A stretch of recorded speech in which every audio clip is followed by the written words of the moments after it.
We're going to switch things up today on the Teaching Your Toddler podcast, so stay tuned for an exciting episode. Welcome to the Teaching Your Toddler Show with Marijo Tinlin. Each show we talk about fun activities to do with your little one, including a craft, a letter of the week, Spanish words, songs, games, and even a snack for each weekly theme. Here is your hostess, Marijo Tinlin. Hello and welcome to the Teaching Your Toddler podcast. Today is a very special episode. I wanted to introduce to you our very first interview guest. Her name is Christie Mann. She is an author, a spiritual psychologist, a leadership coach and consultant. She's a trainer, a speaker, and a Kundalini Yoga and meditation teacher. She is a certified professional coach.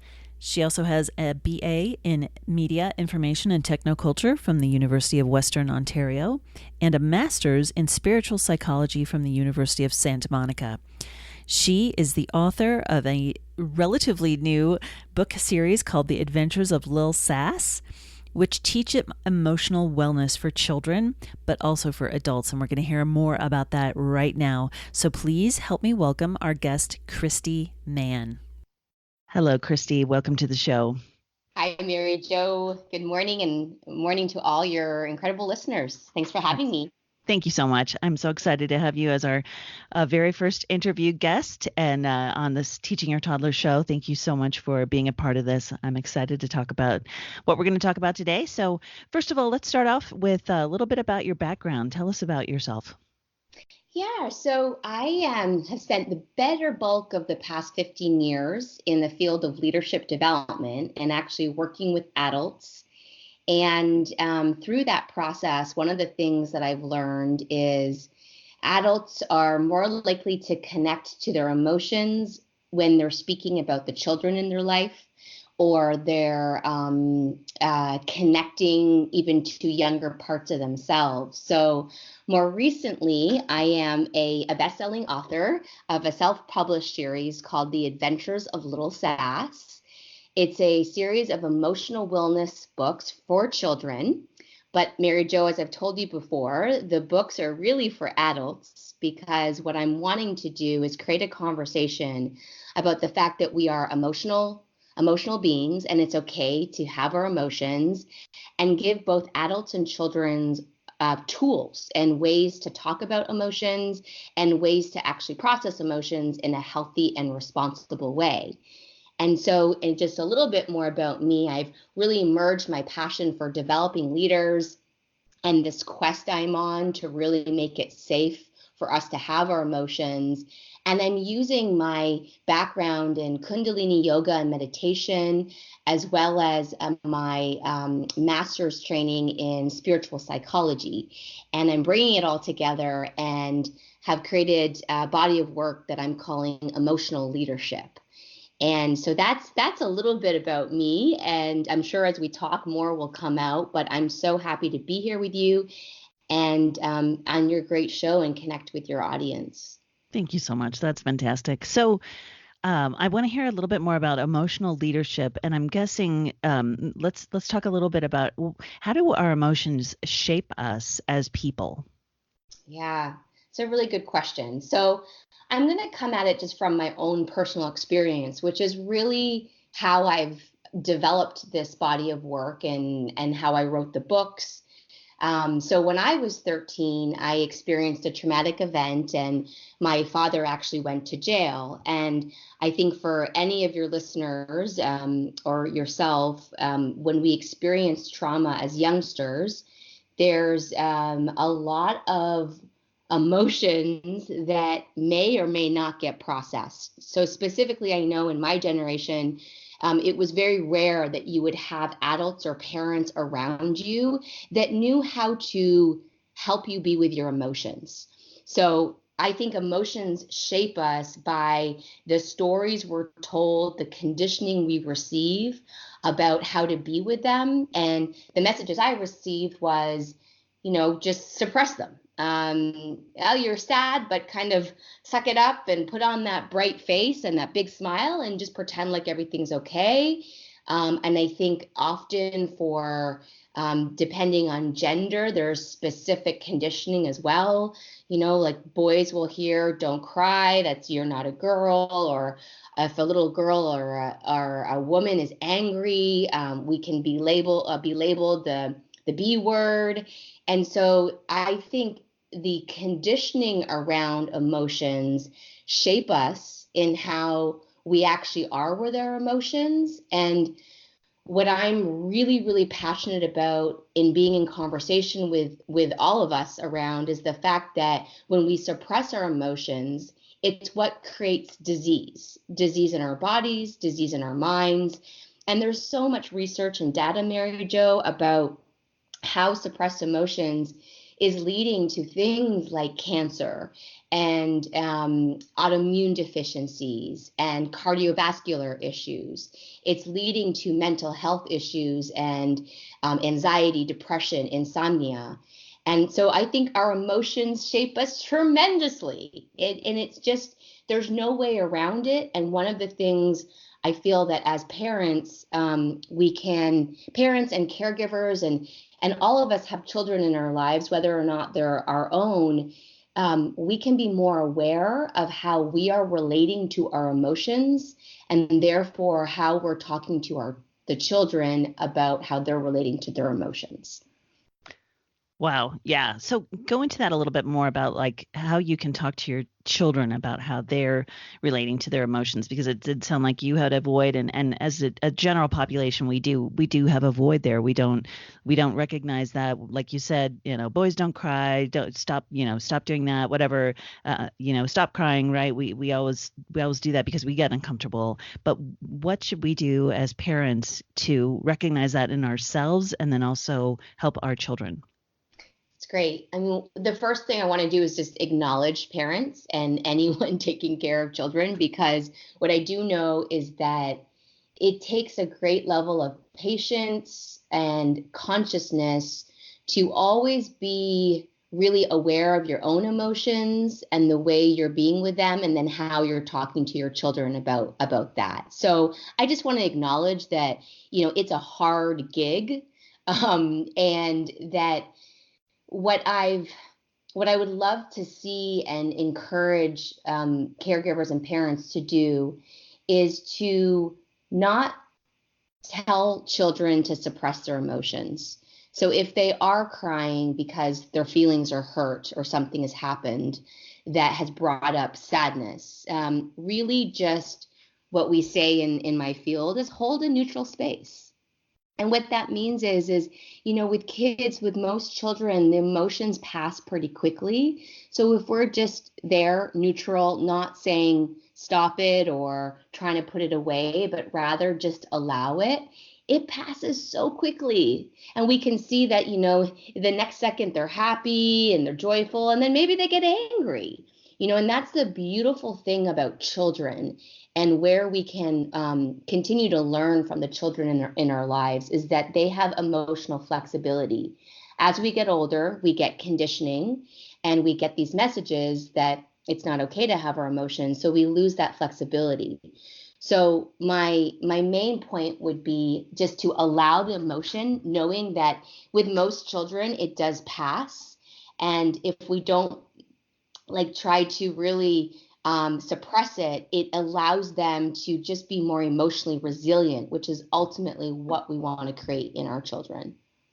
Absolutely. Right. I think that's really an interesting point, like you're saying. So it's almost, it's a really good point just to think that it is something that passes with kids. I mean, in 1 second, they can be fine. 1 second, the next second, they're angry, then they're sad, and then they're back to fine. Right. And it does change. Whereas we sort of hold on to that. And then I think we project that on our kids saying, oh my gosh, they're angry, and we know we're going to hold on to anger, and instead of knowing they're not going to. They're in a second, they're going to be fine and things are going to be back to normal, right? Exactly. That's the piece that I really want to remind us as adults about, because of the conditioning and the experience we've received around our emotions. A lot of us are afraid to maybe drop into our sadness or to release our anger because we're afraid that maybe we'll stay in the sadness, or we're afraid that maybe our anger will hurt somebody. These are all valid and fair concerns. The truth is, though, the more that we allow ourselves to have our emotions, the less that they'll hold us hostage, the more flexibility we have, the better relationship we'll have with our emotions. And then that's what we can pass on to our children. And the truth is, they're already doing this. So it's more like we need to learn from our kids. Right. So what do you have exercises or, resources or something like that a parent would be able to look to or help themselves with to be able to sort of get in touch with that? Oh my gosh, I am angry. I need to, calm down. And especially if you're angry with your child or something like that. Yeah, that's great. So for starters, in the Adventures of Little Sass books, at the back of each book, there's a discussion guide for the parent or the adult and the child to talk about the particular emotion. Right now we have the adventure of sadness, the adventure of anger, and the adventure of joy. And each book, Little Sass goes on an adventure and something happens that elicits the emotion. And her own experience of each emotion is she gets different triggers in her body that tell her, like, for example, when she's angry, she gets hot. And when she's sad, she starts to feel something in her throat, like a knot in her throat. And when she's joyful, she gets butterflies in her stomach. So the first tool is actually helping ourselves and our children be aware of what's happening in our body when an emotion starts. So just to start to have that awareness. Meditation is a brilliant tool for all of us to really consider, even if we just put aside 5 minutes a day to sit with ourself. And for a lot of people who maybe have dabbled in it and have been frustrated by it, I understand. It has taken me 12 years to really get a solid practice in place, and it goes on and off depending on what's going on in my life. So I just want to have compassion that this isn't a hard practice to develop, but the practice of meditation, what it does is it allows us to start to observe our emotions. Instead of letting our emotions take us over and control us, we can start to observe it and actually let it process. So that's the second thing. The first one is the books have a lot of tools about how to point to the physical awareness. And then the second tool would be cultivating some kind of meditation practice. In The Adventure of Anger, Little Sass, when she's angry, she's taught by Mrs. Moo, who's this healer who lives on her property, who is teaching her about emotions and how to be with them. She's taught by Mrs. Moo to do karate chops on a pillow, to move the energy, because if we actually think about emotion, all it is energy. Emotion, energy in motion. And when we don't move it, it gets stuck. And I've spoken about how it creates disease. So the process of just karate chopping a pillow, or in the practice of Kundalini Yoga meditation, there's a kriya called fists of anger. And it's literally moving the anger through your body by like doing the backstroke. So this is something anyone could go to YouTube and Google fists of anger. And you can find this, do it for 3 minutes when you're angry. If maybe your child's made you angry, or you just got off a work call and you're super angry, but you need to kind of compose yourself before the next thing. Honestly, this has been, Marijo, one of my saving graces, and my team that we work with, when we get on a call and we're frustrated or things aren't going smooth, we will all do the fists of anger. And what it does is it calms our nervous system, it moves the energy forward, and then we can be more present to what's happening. Wow. I wish I'd had that about 20 years ago. That Me sounds, too. yeah, Me that sounds fantastic. Excellent. Oh, well, thank you. Those are great resources. I think, again, as parents, sometimes it just seems so overwhelming, especially if you're a new parent and these are the first times you're seeing like these emotions in a child.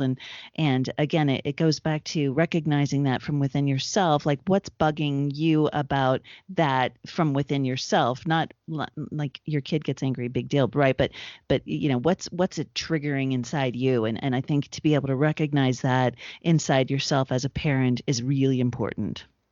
Most definitely. It's starting from us, and how can we really self-manage that so that we're not projecting it onto the children in our lives, so that they can have their own experience. I know that's ultimately what we want to do, but sometimes we're just not conscious to it, or life is busy and hectic. So we also have to give ourselves a break sometimes. Yeah, and I think sometimes in our culture it's we want to help our kids so much. We want to make sure they're always happy or they're always whatever, and we get uncomfortable thinking that they're not comfortable instead of just being comfortable in the fact that this emotion is happening to them right now, but it will pass as long as they're safe, as long as they're nothing's going to put them in danger for what they're experiencing. Let them have that, right? I love that, Marijo, because they're on their own path, their own journey. And I think our roles as adults in their lives is to, I'm using that term again, hold space, but it's really, it's to be as neutral as possible so that they can have their own experience and come to their own conclusions. It's definitely our job to guide them and direct them and keep them out of harm. But ultimately, we all know that part of life is experiencing sadness, experiencing anger, experiencing great joy, and we don't want to rob them of that. And that being said, I wanted to mention that a lot of feedback that I got when I wrote the books was from teachers and parents saying, I love these books. I actually feel they're more for me because I'm learning a lot about how I am with my emotions. Do you have actually any offerings for adults? And so September 18th of 2019, I will be launching a 6-week virtual intensive, which is for adults, and it's called Emotional Leadership, and it is about creating a deeper connection and relationship with your own emotion of sadness, anger, and joy. So we'll be diving deep into those emotions and understanding the primal purpose of those emotions and why they arise in the first place. And then I'll be providing tools so that we can work with them more effectively. And we'll be doing it in a cohort of about 25 people who will be, a council, a group to do this work with. And the vision will be to have additional emotions that we bring in and additional virtual intensives that we go deep into this whole conversation around emotional wellness and emotional leadership. So I want people to look for that as well if this topic is of interest to them. Awesome. I'm so glad you brought that up. I wanted to hear about the feedback, and so I'm glad you said that. And then yes, we'll absolutely make sure that we can get whatever link to your intensive in the show notes if people are interested in seeing that. So thanks for mentioning that. Are there other ways for people to find you to be able to get more information or to connect with you?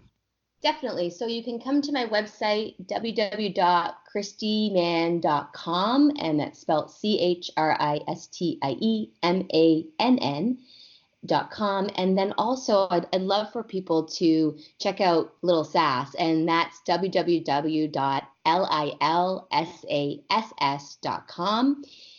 You can follow me both on Instagram and Lil Sass on Instagram. The handle for Lil Sass on Instagram is Adventures of Lil Sass. And, what we're really wanting to do is be in conversation with people around this topic, because as I go deeper into this body of work, I'm learning more and more about how there's a way that as adults we're starved for connecting to our own emotions because our culture is so busy and we fill our time up. And a lot of what will create emotional wellness is if we can create some space in our calendars.